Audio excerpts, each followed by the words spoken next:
Welcome back to Burke Alert. Okay, today we are talking about something pretty serious, and that's the new legislation that's being proposed in the UK. The government are looking to repeal old vagrancy laws. And although it may sound like a good thing, it has the potential to change a lot, not just for vulnerable people, but far-right auditors, journalists, all protesters in general, and basically anyone who ever steps into private land for any reason. So let's break it down. So there's new legislation on the table that would effectively allow the police to arrest someone for trespass with suspected intent to commit a crime. That's not intent proven, not caught in the act, suspected intent. That's kind of thought crime stuff, isn't it? Right now in the UK, trespass is a civil matter, as we know and we hear so many times. Police can remove you, but they can't arrest you unless you've committed an actual offence. And these proposals are going to flip that on its head.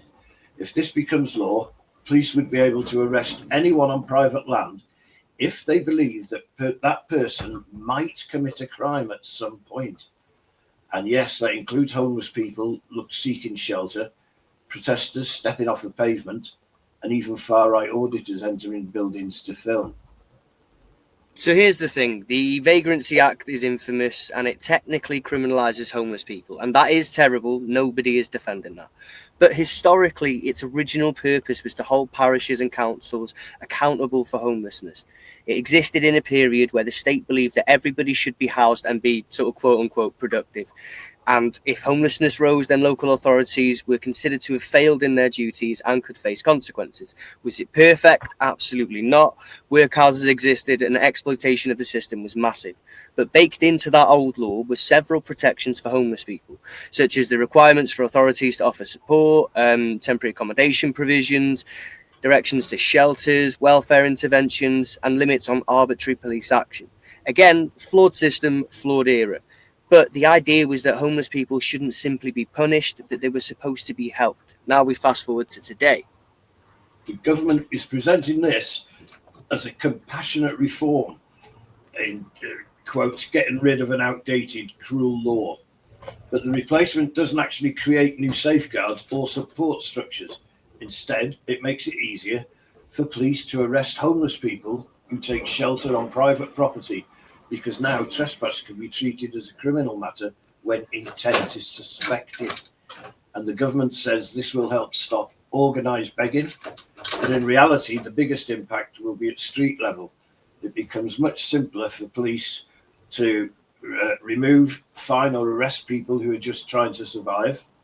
So the group the law supposedly helps are actually the ones who stand to lose the most. But why are we talking about homelessness in Burke Alert? Well, because laws like that don't stay in their lane, do they? And in this case, far-right auditors are affected. So that's why it's making it into the far-right files here. So let me explain.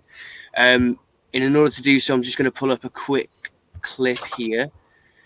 Bear with me. I should have had this done a minute ago, but I'm bringing up the DP audit. In fact, you know what? I probably don't even need to. So we all saw the situation with DP audits where the police threw him outside of a hotel boiler room based on the suspicion that he might commit offence, right? So under current law, that is absolutely sound. They are allowed to remove you, but they couldn't just arrest you for simply being there. So as we saw in the DP clip, we saw him being thrown out under the very legal, dutiful right of saying, hang on a minute, you might be there to commit a crime. You've broken away from a protester. You're not a journalist. And we have, this building has had criminal damage before. People have had assaults out here. So they have very good reason to be able to remove him, but not to arrest him because he hadn't committed a crime yet. So if this new legislation passes, that exact situation that we saw DP in becomes an arrestable offence with penalties that include up to 3 months in prison and or a fine. They don't just remove people from private land anymore. It criminalises that behaviour.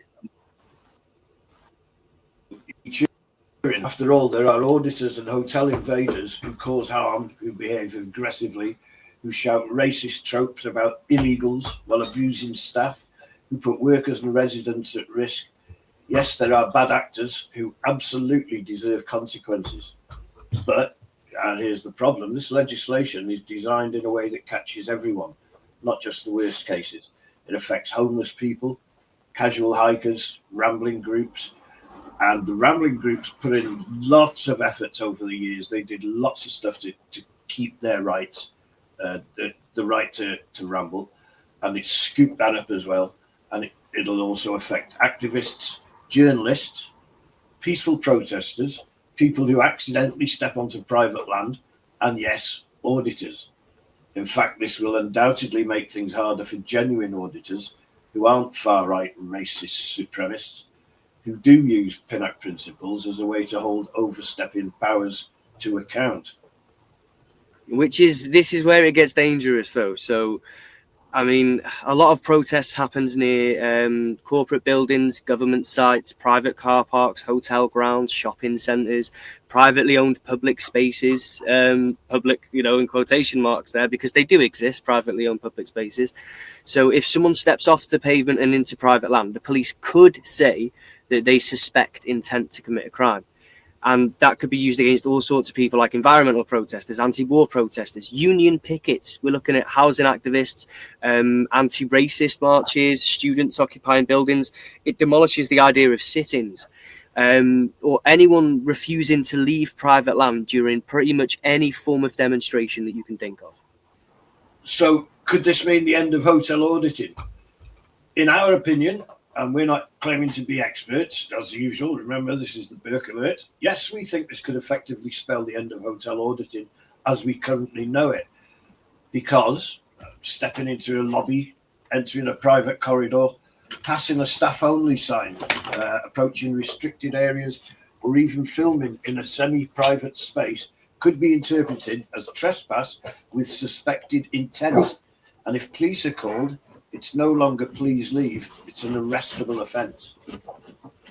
Yeah, so just to be clear, though, this is our own view and something that me and my dad have talked about. But to us, at least, it feels like repealing the Vagrancy Act, it's not about helping homeless people, because the replacement doesn't actually help them. It gives no new protections. It makes their lives harder. I mean, this is, again, just this is our interpretation of it. So why even do it? Because in my view, I personally believe that this has been an opportunity for government and policing bodies to respond to these far-right activists that call themselves auditors or journalists. And it's a way to deal with aggressive hotel invasions. It's a way to manage protest escalation. It's a way to move homeless people away from private property, all without actually admitting that that's their real motivations.